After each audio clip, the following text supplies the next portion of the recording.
लइका तोहरे के पापा कहता। क्या हुआ तोहरे के चाचा कहता। क्या घबरा गए? कभी चाचा कभी पापा बना रहे हैं। घबराया कोई नहीं है। जब तक पिता तुल्य बोले थे, मतलब कि पापा बोले थे, तब तक तो बढ़िया था। लेकिन जब अंकल बना दिए तब तक मिर्चा लग गया। ये बात क्या है? मतलब अरे बात आप नहीं जानते हैं। भोजपुरी इंडस्ट्री में आग लगा हुआ है और भोजपुरी इंडस्ट्री में बस विवाद रहता है और उसी विवाद पे हम लोग चर्चा करने वाले हैं। कहे कि क्या पापा चाचा आप लोग कह रहे हैं, गा रहे हैं, समझ नहीं पापा कहे थे तो बहुत अच्छा लगा था। चाचा कहते थे तो बाउर लगा था। बाउर मिर्चा लगा था। पहले सीधे हम बता देते हैं। पवन सिंह को जब खेसारी लाल यादव बोले थे कि हमारे पवन सिंह पिता तुल्य है, तब पवन सिंह एकदम मोच टाइट के कहा। और पवन सिंह के फैंस भी एकदम उनके चमचा रूपी फैंस एकदम टाइट मोच करके और गाना शॉर्ट वीडियो लगा रहे थे कि लड़का तोहर एक के पापा कहता। ऐसा वो गाना लगाए थे।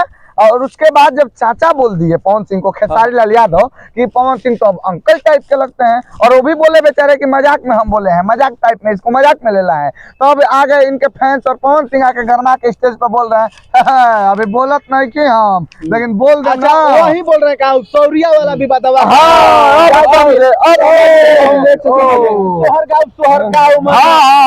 जुग जुग जिया हो लाला बाबा नवा में भाग जागल। अभी सब ना हम लोग ये सब नहीं करेंगे, पर देखिए बात यही था और इसी वजह से विवाद हुआ। जबकि खेसारी लाल यादव बोले कि हम तो मतलब अंकल बोले हैं, मजाक में बोले हैं, और जब पापा बोले थे तो बढ़िया था। अरे भाई खेसारी लाल यादव गलत क्या बोले हैं? अच्छा तो बोले देखिए पवन सिंह का स्टार्टअप है, मानते हैं, हमेशा साइलेंट में रहते हैं, लेकिन हमेशा एक ही बात रखते हैं कि हम बोले नहीं ना, बोले नहीं ना, और सब बोलिए देते हैं। महाराज गलती आपका नहीं, आपका जो चमचा है ना, कान में आके 3-3 बार सिखा रहा है कि सौरी में से निकल बड़े, सौरी में से चमचवा सबको साइड हटिए, नहीं तो आपका क्रेज खत्म हो जाएगा। क्रेज खत्म हो जाएगा। खेसारी लाल यादव हमेशा ट्रोल क्यों होंगे? अच्छा खेसारी लाल यादव सही है, आप क्या इतना मजाक चलेगा। चमचवा की बात कर रहे हैं तो उसमें भी एक वीडियो वायरल आ रहा है कि कानवा में आके पवन के एक जना गुरमुख करता है सौरी में बोला, सौरी में बोला। अरे तो देखिए ना, हम आप लोगों को बता देते हैं। सॉरी में बोला तो ई बोल देले बना के कि मोहम्मद हो, और जब मोहम्मद लहकेला नु तो निक जना के का हो जाला, घमंड उड़ जाला। आई घमंड उड़ावे खातिर पवन सिंह बने के सौरी में एक बेर बबुआ बना देले बने। अरे भाई तो तू तो औरी पवन खेसारी लाल यादव के बतिया सच कर देला कि तू हो गेले उनकर पापा चाहे चाचा, आ उतार बबुआ हो गेले भतीजा। तो भतीजा सौरिये में लेनु नहीं करेला, भतीजा छोटे नु होला।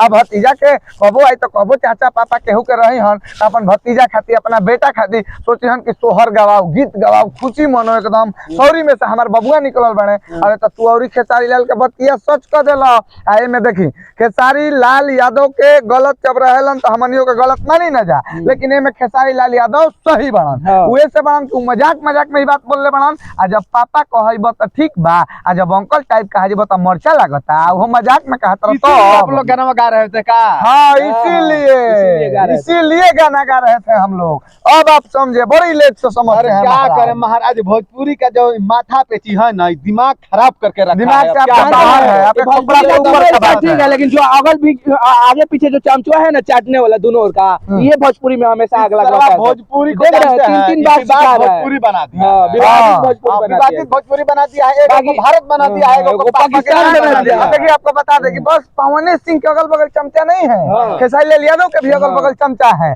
और वो चमचा जिनका नाम है अखिलेश कश्यप, विवेक सिंह, और ये खेसारी लाल का जो चमचा है, ये भी खेसारी लाल को अलग खाई में ढकेलता है। और पवन सिंह का जो चमचा है, पवन सिंह को अलग खाई में ढकेलता है। अरे समझेगा पड़ी तो दोनों जना समझ लोग, नहीं समझ में आवत तो तनी मनी आके हमनियो ले गुरुमुख हो जालो। ना समझ में तो एक जना छोला बेची है, एक जना दिल्ली में जाके लिट्टी चोखा बेची। हाँ, तो बस अपना अपना जगह पर मत आई कहा जा। गुरुमुख करे वाला दोनों जना के चमचा बेलचा बालो। हाँ, हेनियर गुरुमुख बेलचा। अरे चमचा कहीं बेलचा कहीं महाराज, एगो दाएं कान से करेला, एगो बाएं कान से आके गुरुमुख करेला।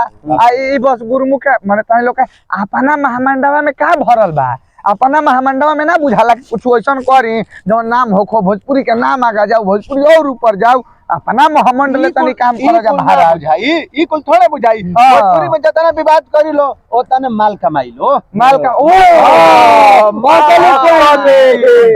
असली बात ई बा विवाद के माल कमा हिट हो खो गाना आवे वाला रहल का कोनो फिल्म आवे वाला रहल गाना को गाना आई रहला पवन के हाँ। आ कि लहंगा लहक जाई तहर लहंगावा लहक जाई हाँ। अब लहंगावा लहकी कैसे लहके ले पहले जन बात तो ओकरा पर पानी बुता डाल जाई। दे बुता जाओ हाँ। अरे ई लहंगा अब लहकी कैसे ई लहंगा तो सुखाइल पापड़ भीजल पापड़ हो गइल बा तो ई लहंगा अब लहकी कैसे अब बस इहे बता देवल जाओ लास्ट में कि विवाद नइखे करे के आ पापा चाचा में नइखे उलझे के आ जब पापा कहबो त नी मन चाचा कहबो त मरचा लगता त हल्ला लगा बुकल का मसाला लगता अब सह अब अंकल टाइप का हाथ तो सह अब पापा का हाथ लगा ना तो हाथ लह अतने हमनी के बस चले खाना इसी के साथ विदा लेंगे बाकी भोजपुरी के तमाम भोजपुरी के कलाकारों दर्शक जे बाणन अंत में इहे कहब जा हमके ताकि आप सबके महाराज समझे के बारे सब कहां जा रहल बानी जा। आपस में नहीं खेल लड़े के आपस में नहीं खेल लड़े के। कामना खाई में भोजपुरी इंडस्ट्री के स्टार